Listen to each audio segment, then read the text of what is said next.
Assalamu alaikum and welcome back to my channel. Ya ahlan wa sahlan, marhaban bikum min jadid. So as you can tell by the title, this is going to be an interview with my grandfather and we had to travel there.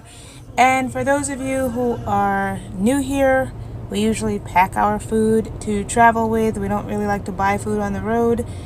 And that's what you saw in the beginning, the slicing meat. And here we are on the road.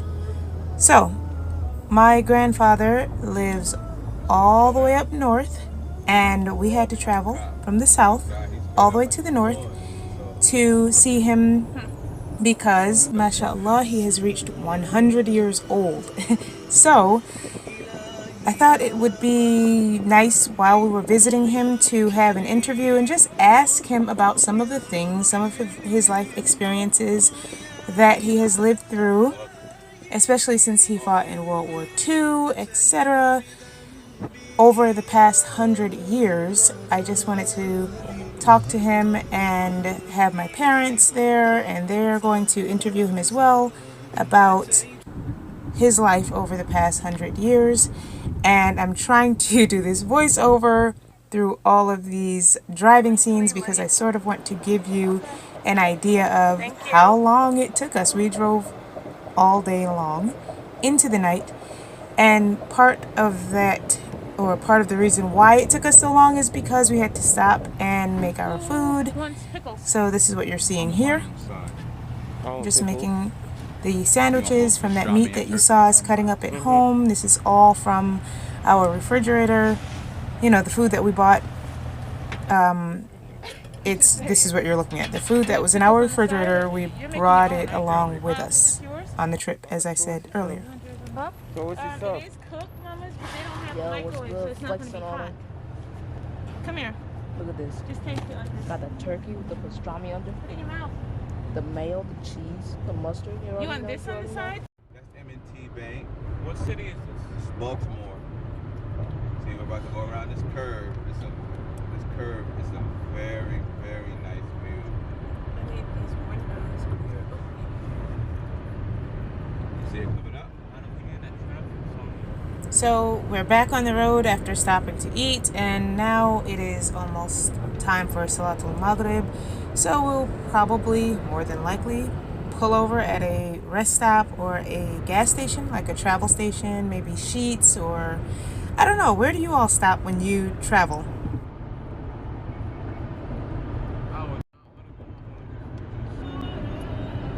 Speed camera ahead. You are exceeding the speed. Well, excuse us. Yeah, this thing comes with speed. It comes with speed camera data. This thing is our mother? I think she's our mother? She's like, you are exceeding the speed. Last I remember, humans invented you. We made you. Only my mother could talk to me like that.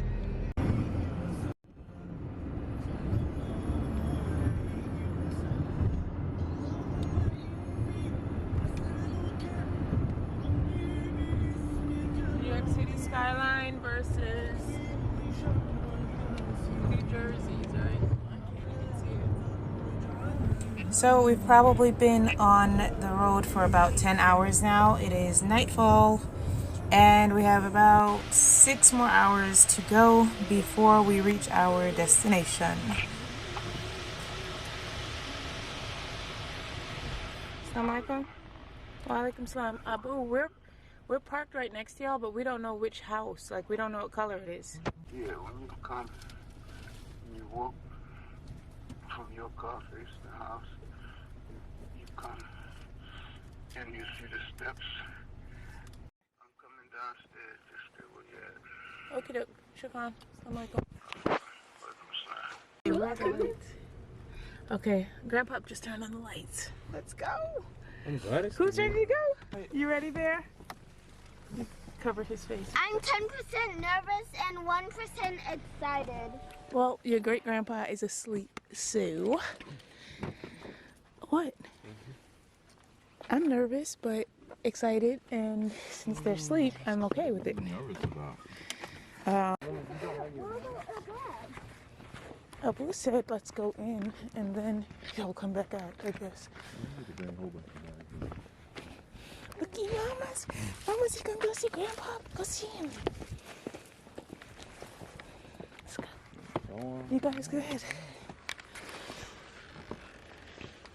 Look who made it. Look who made it.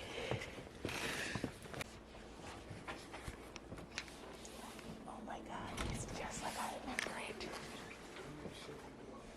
It's just like I remember it. It smells so nice.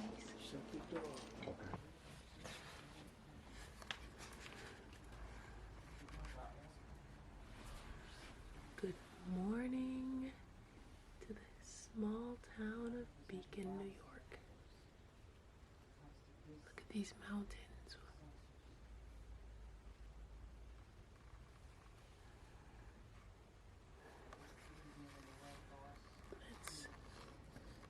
That's us, parked next to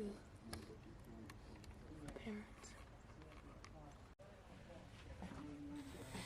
It's so funny because I remember these stairs from when I was a child, and now my daughter is walking down these stairs, and I just remember them being just as narrow and just as scary to walk down because they're so steep and they're narrow.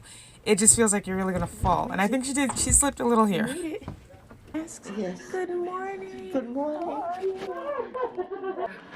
Working a full day, and it feels really good. When we first met, and transported. These are your great-grandsons.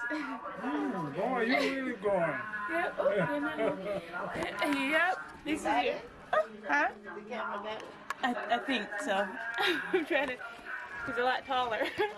There we go. How are you? Well, I woke up and got up, so I'm doing okay. He wants to meet you. Hi. Great-granddaughter. How you She doing? says, Assalamu alaikum. I need the light turned on. And we're getting set up. We want you down here. Oh, I was just looking for a good angle to put this on. That's all. It's not going to stay here. I just wanted to. Wow. This is 1, 2, 3, 4 generations. Wow. I didn't realize that. 4 generations, yeah. Amazing. Amazing, George. Yes, I didn't realize that. 4 generations. Miss Sarah is so proud. She's in heaven That's and good. she's looking down. Absolutely. See how powerful you are, George? Not many people live in 3-4 generations. Right, you heard about the Joe Louis Right. fight? Joe Louis, Maximilian fight? Amazing. Oh, yeah. And the way you wrote the letter, I told Aisha, I said, your father should be a writer. Because, I mean, you had me right there. You know, I was right there in that fight with, with Maximilian along with Joe Louis and Pop. It was detailed like that? Oh, yeah. Nice. Oh, yeah. Introducing my grandfather, who has such a wonderful personality. And I just want to give you a heads up that if you see a lot of shaking from the camera, we didn't have a lot of space for tripods. So please bear with us and enjoy. See? You're trying to get me hurt. Okay. What are you doing? Oh, I thought you wanted to take them off, so I was taking them off for you. I want y'all to know that he'll Yeah, I don't mind taking them off. Because I was giving those glasses and I don't want these glasses. And now look at him, you can't get them up away from him. So, I don't know. we went to, Granddaddy, we went to visit Augusta, Georgia. Huh? We went to Augusta, Georgia You to did? visit the school that my great-grandmother, your mother, graduated from, Payne College. Payne College, yeah. Hmm. And we wanted to go to the building that had the documents in it where she, with her degree, but someone, they said it mysteriously got burned down. Oh. But the building is still, the building's still there, the building still looks beautiful. and we took some pictures with the kids. Mm-hmm. And it looked really nice. And we wanted to go past the street that you used to live on, Florence Street in Augusta. Yeah, Florence Street. I know you didn't spend a lot of time in Augusta. You came up to New York after that. Uh-huh. And I know you were here around, I think it was maybe on your 8th birthday when the stock market fell. Mm-hmm. So do you remember anything about that? Can you tell us a little bit about how it was in New York? Well, it wasn't too bad for black people because they didn't lose them. They didn't have no stocks to lose. But the white people were going up to the top floor in the elevator and jumping out of windows. And lost everything, you know. Wow. They were going crazy. Yeah. And let me see, what was it? About that time they had an infantile paralysis epidemic. So my mother convinced her brother was my uncle to let her send me down there to stay with him until things kind of cooled down. You know, white folks were jumping out of windows and all kinds of stuff. Oh my gosh. They lost all their money. Worshiping money. And then y'all went out to Long Island, or was it Rhode Island? Hmm? You went out to Long Island or Rhode Island? Is that the same place? No. Well, from there? Yeah, well, you spent some time, did you grow up in Long Island? Or was it Yeah, Rhode I Island? grew up mostly in Nassau County. Long Island. Long Island? Yeah. Yeah. That was,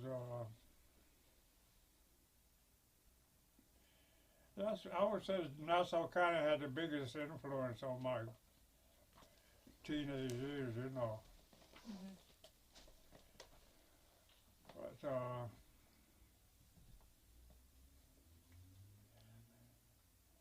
they thought, let's see, how was that? When I was coming from the south up here, oh yeah, we had lived in Brooklyn before. Mm-hmm. Yeah, that's why I was sent to my uncle in Atlanta. There was an infantile paralysis thing was going on. So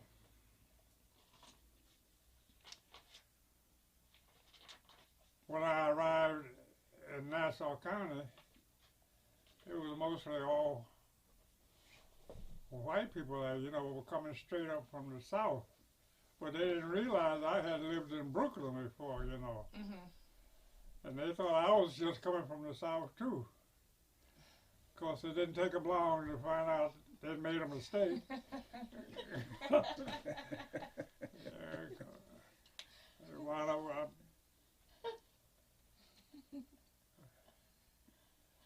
So other than that, I got along with them pretty good.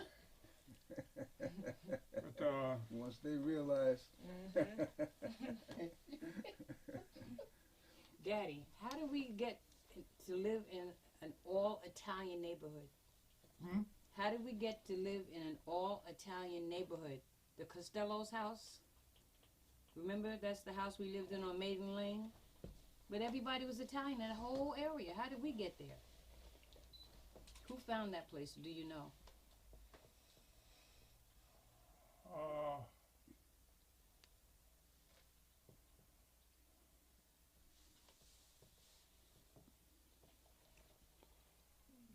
I'm trying to figure out how we did find that place.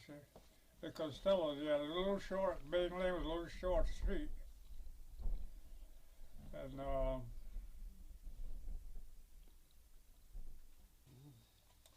a black lady, her ambition was to be to own property. So she started doing anything to get this property, you know, prostitution or anything else. And Cut.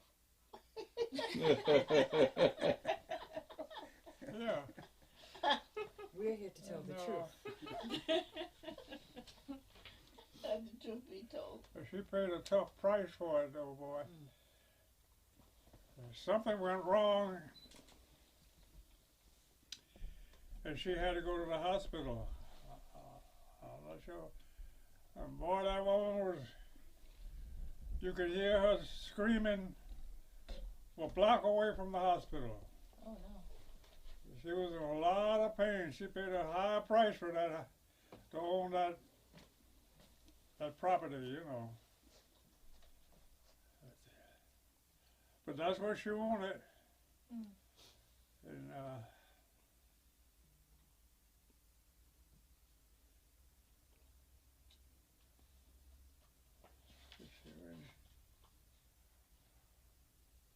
This was in when Brooklyn? she got that, the first thing she wanted to do was put me out. So, okay, Oh. I moved.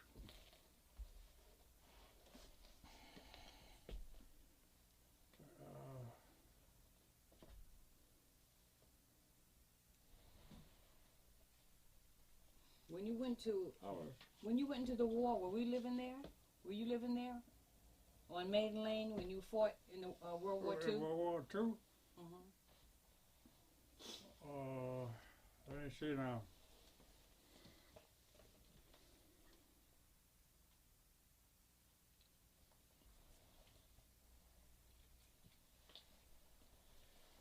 How did that work? They used to put black shades over the windows at night. For who? Areas when they So they couldn't see What the lights in happened, the house. I went down to, It works, I remember. there used to be the Armed Forces Recruitment Center on Whitehall Street in New York City. So,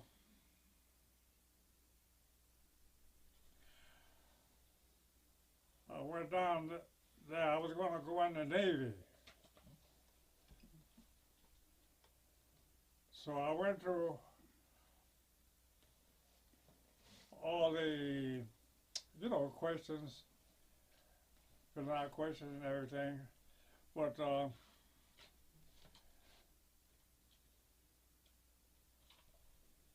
well, I didn't sign anything, you know. So I went back home, and the misunderstanding, I thought that they were going to notify me. So I just sat still, you know. So the next thing I know, the Army called me up. So I went on in the Army. And boy, it was for years they were always asking me, why you didn't come back? Oh, wow. Why you didn't come back and report to the Navy? And I said, well, I thought you were going to call me. But they couldn't shoot me a draft dodger because I was in the service, you know. It was one of the crazy things. So I said to myself, this probably was all for the better, right. you know. Exactly, because then back in those days they That wouldn't Navy give, was something else yeah, all they for black let people. you do is be a cook, Yeah. you know, or serving people. Oh, if you had color. Yeah, Oh, wow. you'd just be a domestic worker, Wow. you know, cleaning the barracks and all that kind of stuff. Wow. And the pits. Those Any pits. way to It wasn't too much better in the Army, but at least you got a chance to, you know, get some. I said it wasn't too much better in the Army than it was in the Navy, except you didn't have to be a cook or, you know, you could be in the field. You could, you know, if you had any specialties, you know, you could be a clerk or whatever. But they wasn't doing that in the Navy and back in those days. What did you do Yeah, in the they armed want forces? You know, What the thing that bothered me about that, they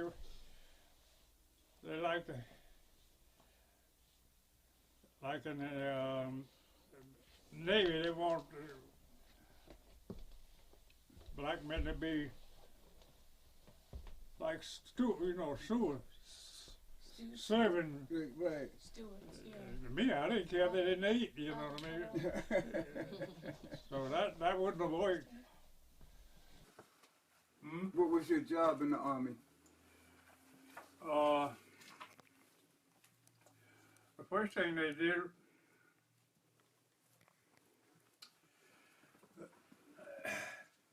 like you go in the Army, the first rank you have is like a private. Then your next rank is private first class. So they took a look at, you know, watching me doing basic training, and they had their eyes on me. So when basic training come, they just made me a corporal right off the bat and had me training other soldiers, other than black soldiers. Right.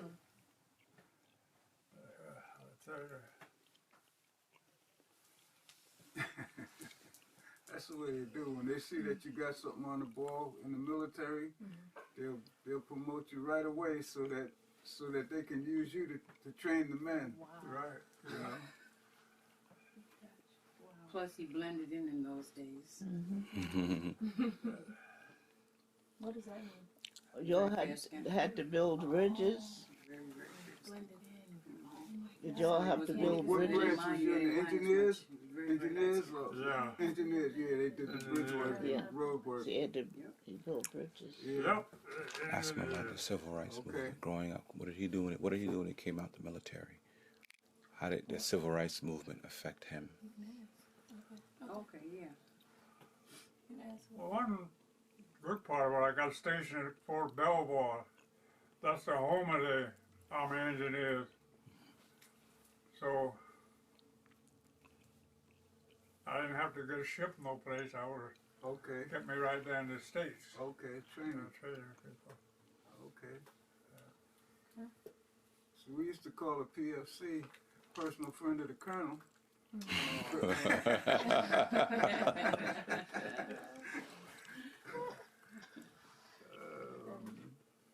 There was nothing to it too much.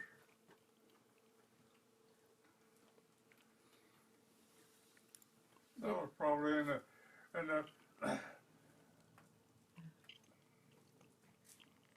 first group when they started getting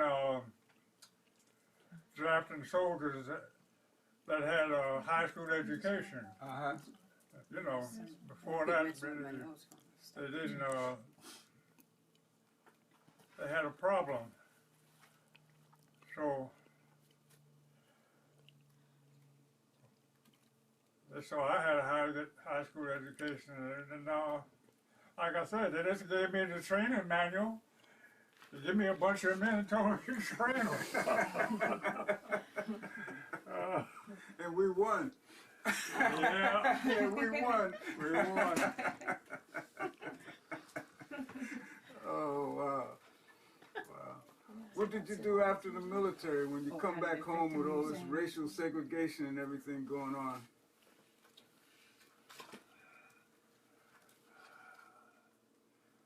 Sure.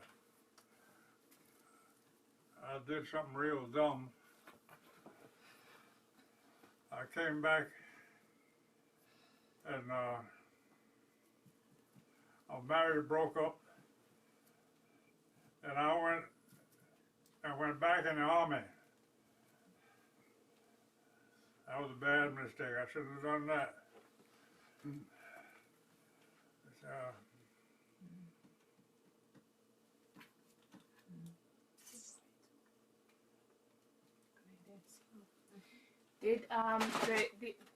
Did the civil rights movement have any effect on your life?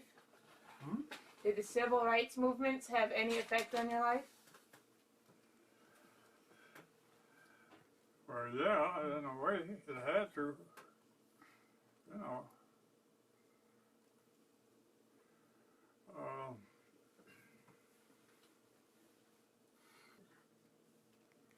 Civil rights activists up here in New York. The same one. I'm trying to think of what it was. I got into something. Okay. You know, how you can suffer, you can't get a job, or people treat you poorly just because you're, you weren't white. Yeah, that's what they We had a company commander there. I'll never will forget him. Captain Jack A. Mittendorf. Oh, German. Wow. Boy, he want to punish people. He'd go out there and had us dig a big hole in the ground. And at night, he put the soldiers down in that hole. So as soon as the lights went out, we'd go out there and put a rope on and take them back out again. Oh my goodness. And wow. I'll never forget it. At the end of, the end of the war, we came home, and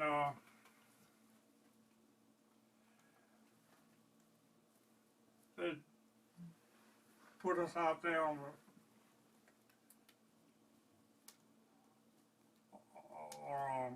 the bivouac. There was a place, a little city named All, and they just disappeared. Wow. I don't know where they went. What was it? I never found out. What was it, George? Huh? What was it? They didn't left. What were they called? Huh? What were they called? What were they called? You said something. The city of All. Did you say the city was called All? They're called All, yeah. And where was this R? In France. You're still in France?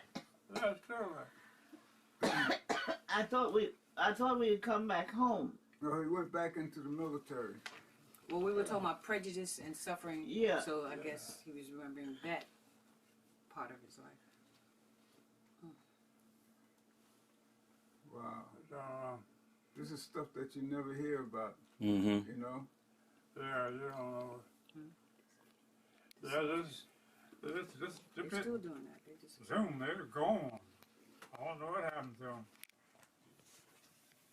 Daddy, did you suffer getting jobs did you suffer when you came to New York? Did you suffer getting jobs or, prejudice when it came to hiring non-whites?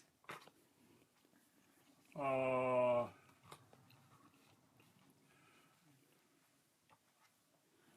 don't recall. Oh, that's good.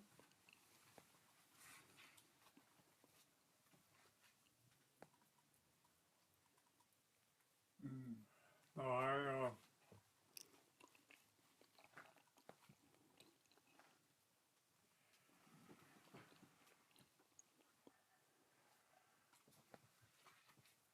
the first good steady job I had was, that was at the time they were building Idlewild Airport. That was the name of it before they changed it to Kennedy. Mm. And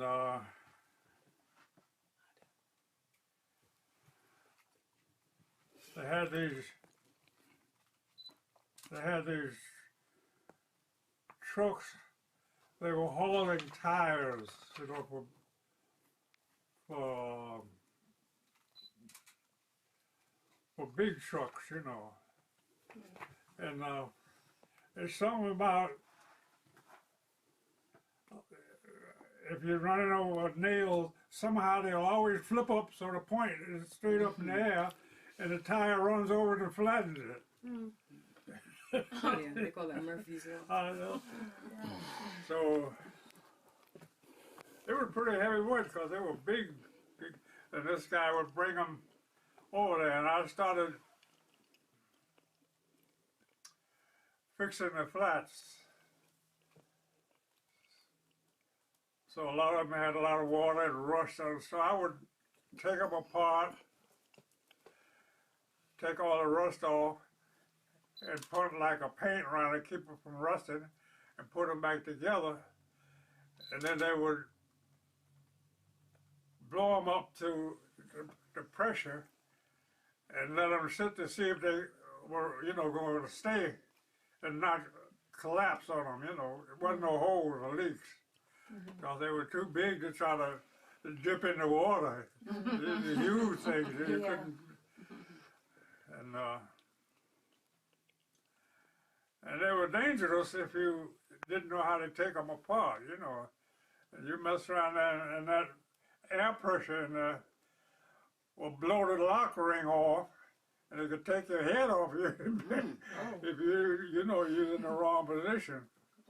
Yeah, back in those days, they had lock rings. They didn't have a solid ring, a solid rim. They had a rim that you had to put a lock ring in it. Yeah. And that lock ring had to be just right. It couldn't be off a little bit, right, or it would blow. How tall were those tires? 6 feet? Tires? How tall? I'm asking. Oh, they're how tall were they on, just standing on this? 6 feet or something? They were about, some of them even bigger than that. well, they wasn't very big considering, you know.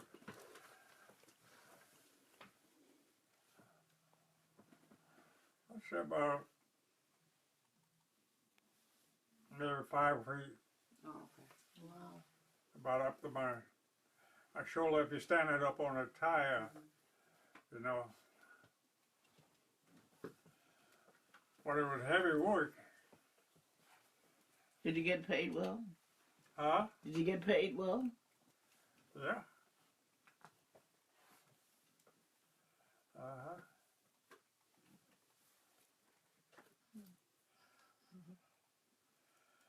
Yeah, I got paid. I got paid all right. What are some of his most memorable moments? In just What are any his area? most In his favorite life, moments what in are some life? of his most memorable life moments?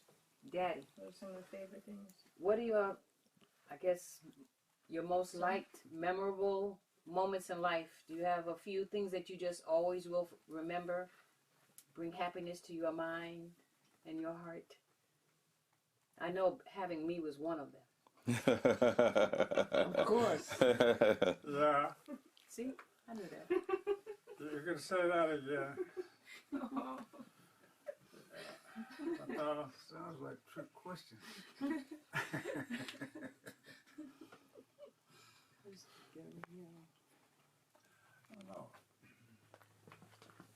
Some of the best times. Oh yeah, best times. Any best times? When you took me to the circus, I remember that. You remember that? Oh yeah, with Marsha Webb's mother. I'll tell that part in front of her. Remember with Marsha Webb's mother? I couldn't remember her mother's name, but Marsha Webb went. I went. My sister went, and we had a wonderful time at the Barnum and Bailey's circus. Oh my God! So I thought maybe you might remember that. Went to the circus. He was probably working, taking care of all of y'all. He was probably working. That was a good time for you. We all had a good time. I remember said that. you were probably working, taking care of all of the kids, and she was having a good time. Circus was one. All adults still to this day like circuses. How has your life been since you lived in Beacon? I know you're involved in politics, right? No. You were activist. Oh, you were just involved with Flora, and she was an activist. Yeah, she's an activist. Yeah, Have a good time. that's what he used to tell me too. He said he would just be there with Flora. That's what he used to say. So is that what all of these certificates are from? Yeah. Oh, I wanted to ask you about those, if you don't mind sharing. I don't. But they're not all there. I don't have any more certificates, but I have Okay. Woman of the Year. It's probably up so someplace up there became Woman of the Year 1 year of HRA. Okay. And I'm proud of that. And I got a lot of other women that's got Woman of the Year. But I want George to talk about The it. problem with the people in Beacon, they couldn't understand how Flora could buy a house. They couldn't. They couldn't understand that. And they did everything, talk about racism, they did everything to stop it. Huh? Remember? Human Rights Act, they wouldn't give it, he wanted to know, the lawyer wanted to know where I got my money. Yeah. And what I do, take him to the human rights. And when I got there, this big fat Latino investigator, he said, I'm so tired of Dutchess County, because Dutchess County is Republican. And he said, Miss Jones, you'll get your meeting with the, what do they call it? When you're buying a house, they have the meeting. With the realtor? The closing? Yeah. Yeah, the closing. Okay. You'll get it. They wouldn't give me a closing, and I had to pay $250 every time the month passed. And the first $250 I sent to the executive office of the bank, and then the rest of them I hand delivered them. I drove there and I handed them. So the receptionist, after the fourth 250, the receptionist asked me to stay because our boss wanted to talk with me. So the boss came out and she said, come with me, Miss Jones, and she took me in the back. And there was all these white women typing these papers. The closing papers is a lot of papers. And then all of a sudden, like clockwork, they stopped. I was sitting, she had me sitting across from them. And I stopped. They stopped. And they all got up and like soldiers, they marched over to me. Thank you for holding on. Thank you for holding on. Thank you for holding on. Thank you for holding on. And then I'm looking and I said, this is strange. And I know I held on. And when they were getting back to their desks, I said, do you all have a Christmas party? And they says, we sure do. I says, well, invite me to that. I never got an invite. You were taking it too far. I took it too far. So when they held the closing came the next week. My lawyer, they couldn't contact my lawyer. And I had a black lawyer who became a judge. And I was responsible for that, for him moving up. I had to teach him about Thurgood Marshall. So anyhow, yeah, remember we went down and went down to the dump, you know, where we put threw the papers over in a big container, and we went around, turned around,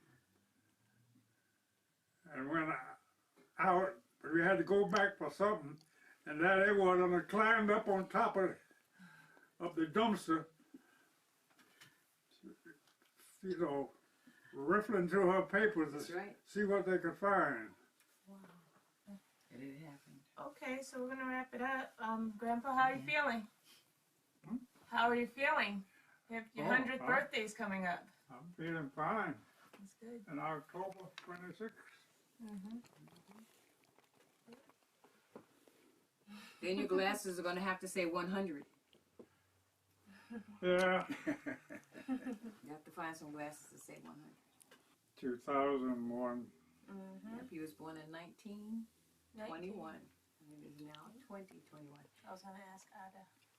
His math skills. So before we don't need to stop it. Can we have So I was going to say that we have your great-grandchildren. Can you all come over here? One of them sleep. We'll just leave her alone. You can just come over here. You want to stand behind him so we can just get in this shot, or in front right here? You can just scoot down, squat down. No, you're okay. You're okay. They'll squat down.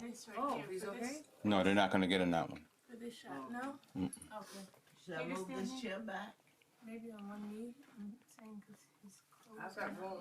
Well, just get on one knee. Come on, get on one knee here. And I'll get them in this shot. Yes, get right next to Miles. There we go.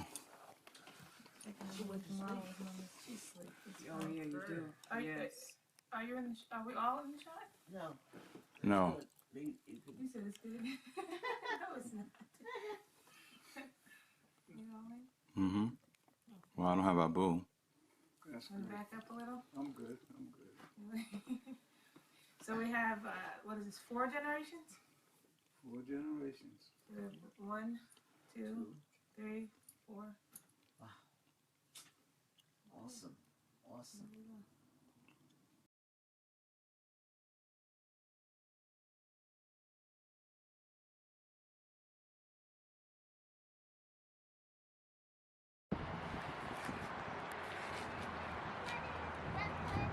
I kind of just want you to see how long you are. I wasn't taking a picture.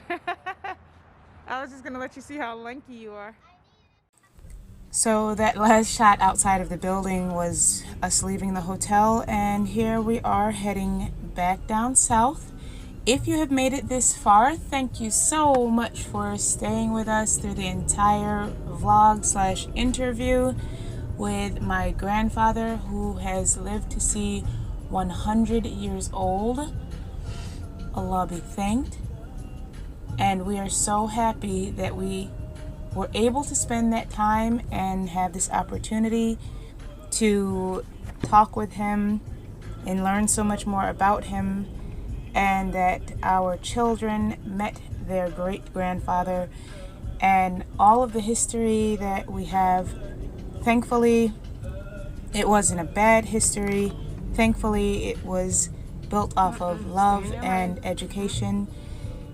And hopefully see you all in the next video. Again, thank you so much for staying this far. If you enjoyed it, don't forget to share, like, and if you haven't already, go ahead and subscribe. Assalamu alaikum wa rahmatullahi wa barakatuhu. Take care until next time.